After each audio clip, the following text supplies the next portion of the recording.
What if demons in Demon Slayer couldn't regenerate? How would Tanjiro's journey change? Could the Hashira even stand a chance against the 12 Kizuki? Let's dive into this fascinating twist and see how it could reshape the story we know. In the world of Demon Slayer, regeneration is the lifeline that keeps demons terrifyingly strong and nearly impossible to kill. This power originates from Muzan Kibutsuji, the first demon, who passes it on to those he turns. Regeneration isn't just a bonus feature for demons, it's their most crucial ability, making them formidable opponents in any battle. Let's start with Muzan himself. As the source of all demons, Muzan's regenerative abilities are unparalleled. He can heal from almost any wound instantly, making him an almost invincible foe.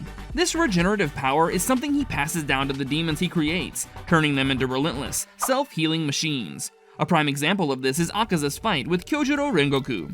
During their intense battle in the Mugen Train arc, Akaza's regeneration allows him to recover from injuries that would be fatal to any human. Rengoku delivers devastating blows, yet Akaza heals in seconds, making it seem like Rengoku's efforts are in vain. This ability gives Akaza the upper hand and ultimately leads to Rengoku's tragic death. Without regeneration, Akaza might not have survived long enough to deliver the final blow, and the outcome could have been very different. Nezuko, Tanjiro's sister, also showcases the power of regeneration, though in a slightly different way. Her ability to heal quickly is a constant reminder of her demon nature, but it also serves as a protective feature. In several instances, Nezuko heals from injuries that would have incapacitated anyone else, like when she battles Daki, one of the upper moons. Her quick recovery allows her to keep fighting, showing how essential this power is to a demon's survival. Regeneration makes demons nearly invincible. It's why demon slayers can't just stab or cut them to win a fight. They have to decapitate demons with an Ichirin blade, a special weapon infused with sunlight, one of the few things demons cannot heal from. This is why demon slayers spend years mastering their techniques, because they know that without a perfect strike, the demon will just keep coming back. If demons couldn't heal rapidly from wounds, they might compensate with much tougher physical durability. Imagine demons with skin as hard as Muzan's neck, which was nearly indestructible. In the original story, it took the combined efforts of multiple Hashira to even scratch Muzan's neck, showcasing how tough he was. Without regeneration, demons across the board might develop similarly thick, armor-like skin, making them incredibly difficult to injure. This change would mean that demon slayers couldn't rely on simple cuts or stabs. They'd need to focus on breaking through this enhanced durability with even more powerful strikes or specialized weapons. Weak points. In a world where demons can't regenerate, they might develop one or two specific weak points, akin to a hidden core or a vulnerable organ. Think of it as a demon's version of a game over button. If a demon slayer hits the right spot, it could lead to the demon's defeat. This concept isn't entirely new. In the manga and anime, we see hints of this idea, like when Tanjiro targets Rui's neck, the exact point where his threads connect to defeat him. Without regeneration, demons might develop these weak points as a survival mechanism, making them harder to find, but crucial to exploit in combat. Strategic combat. The absence of regeneration would force a complete shift in how battles are fought. Instead of relying on overwhelming power or endless endurance, demon slayers would need to become master strategists, focusing on precision strikes rather than brute force. They'd have to study each demon carefully, learning where those weak points are and devising strategies to exploit them. Imagine Tanjiro and his fellow slayers spending days or weeks analyzing a demon's behavior, patterns, and anatomy before engaging in battle. It would turn every fight into a high-stakes chess game, where the wrong move could mean instant death. This change would also push the demon slayers to develop new techniques, specifically designed to target these weak points, much like how they currently train to decapitate demons with a Nichirin blade. Combat would become more about intelligence and skill, with each battle feeling like a carefully choreographed dance, where one mistake could be fatal. Impact on key characters and story arcs. Tanjiro Kamado, driven by his desire to protect his sister Nezuko and turn her back into a human. Without regeneration, Nezuko's demonic transformation would have been even more tragic. In the original story, her ability to heal quickly helps her survive many deadly encounters, but if she lacked that ability, the stakes would be much higher. Tanjiro would have to be constantly on edge, knowing that one serious injury could be fatal for Nezuko. This pressure would likely push him to become even more protective and determined, perhaps leading him to make riskier decisions in his quest to find a cure. Nezuko's vulnerability without regeneration would also mean that Tanjiro's role as her protector would be even more pronounced, adding another layer of emotional weight to their relationship. The Hashira. The elite demon slayers would have to significantly adapt their fighting styles if demons lacked regeneration. In the original story, their techniques are designed to deliver powerful, decapitating strikes that take advantage of the demon's reliance on regeneration. Without that healing factor, the Hashira might focus on developing techniques specifically designed to pierce through the tougher skin of demons. For example, Kyojuro Rengoku, known for his flame breathing, might refine his techniques to deliver more concentrated, high-temperature attacks that could burn through even the toughest demon hide. Similarly, Shinobu Kocho, who already uses poison to overcome her lack of physical strength, might develop even more potent toxins, designed to target a demon's weak points directly. Major battles. Iconic battles in Demon Slayer would have unfolded very differently without demon regeneration. Take the fight between Rengoku and Akaza, for instance. In the original battle, Akaza's ability to heal from Rengoku's devastating attacks allows him to continue fighting and eventually overpower the Flame Hashira. But without regeneration, Akaza might have been seriously injured or even defeated by Rengoku's initial strikes. This change could have meant that Rengoku survived, altering the course of the story significantly. Similarly, the battle between Tanjiro and Rui, the Lower Moon 5, would have had a different outcome.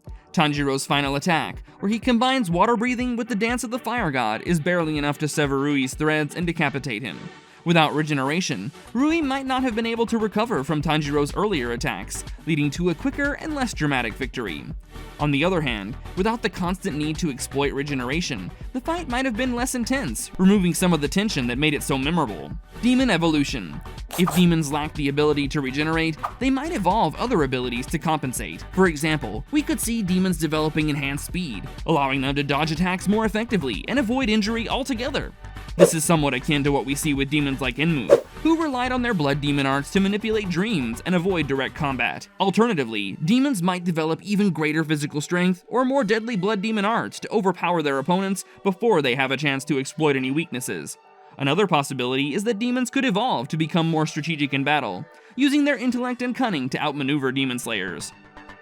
This could result in a shift in the types of threats the demon slayers face, with more demons using tactics and deception, rather than relying on brute strength and regeneration. Such an evolution would force demon slayers to adapt as well, turning the battle between demons and slayers into a more cerebral and tactical conflict, where strategy and wit are just as important as physical power. Without regeneration, the Demon Slayer Corps would likely overhaul their training methods.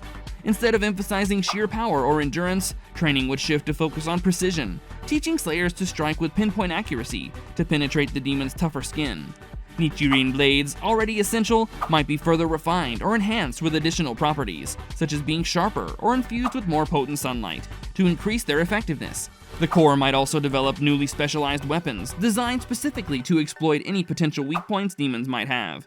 Training in breath techniques could also become more advanced, with slayers learning to concentrate their attacks on small, critical areas of a demon's body. Missions and strategy. Missions against demons would become far more dangerous without the option to wear them down through repeated attacks. Demon slayers would need to adapt a more cautious and strategic approach, meticulously planning each mission to ensure they could deliver a decisive blow in the first encounter. There would be a greater emphasis on gathering intelligence and understanding a demon's behavior, weaknesses, and patterns before engaging in battle. This could lead to more team-based missions, where multiple slayers work together to corner and defeat a demon, each playing a specific role in the strategy. The downfall of Muzan Kibutsuji and the Upper Moons. Muzan's vulnerability. Without the ability to regenerate, Muzan Kibutsuji's entire strategy would change. In the original story, his near immortality allows him to confront his enemies with confidence, knowing that he can heal from almost any injury. But if that advantage were stripped away, Muzan would likely become much more cautious. He might avoid direct confrontations altogether, preferring to manipulate events from the shadows even more than he already does. His paranoia about his own safety would intensify, leading him to rely more heavily on his followers to handle threats. Muzan's fear of being cornered would likely push him to eliminate any potential threats before they have a chance to reach him, making him even more ruthless and proactive in hunting down demon slayers. Upper Moon's survival. The Upper Moons, Muzan's most powerful lieutenants, would also need to adapt if they couldn't rely on regeneration. Their battles against the Hashira would become far more intense and dangerous, with the risk of death looming over every encounter. For example, Akaza's reckless fighting style might become a liability, forcing him to adopt more cautious tactics to avoid serious injury. The power dynamics within the 12 Kizuki could shift as well, with demons who possess abilities focused on defense or evasion rising in prominence. The lack of regeneration would also mean that the upper moons could fall much earlier in the story, potentially leading to a reshuffling of their ranks or a weakening of Muzan's overall control. Final battle. Reimagining the final battle with Muzan in this context changes everything. The Demon Slayers would approach the fight knowing that while Muzan is still incredibly powerful, he's no longer capable of regenerating from their attacks. This knowledge would allow them to develop strategies that focus on wearing him down and exploiting any opening they can create. For instance, the battle might involve a series of coordinated attacks aimed at weakening Muzan's defenses, followed by a final, all-out assault designed to incapacitate him once and for all. The Demon Slayers could also use traps or poison, similar to what they did with the Wisteria poison, but in a more focused and lethal manner. And there you have it. Imagine how wild Demon Slayer would be without demon regeneration. Fights would be crazier, and the characters would face all kinds of new challenges. Tanjiro, the Hashira, and even Muzan would have to rethink everything. It's amazing how changing one thing can flip the whole story. What do you think would happen? Let me know in the comments, and don't forget to hit that subscribe button for more fun what-if scenarios in anime. Are you curious for more Jujutsu Kaisen content? Well, that's the subject of this other video. In the meantime, click on this other cool video here to see it. Go ahead, click it.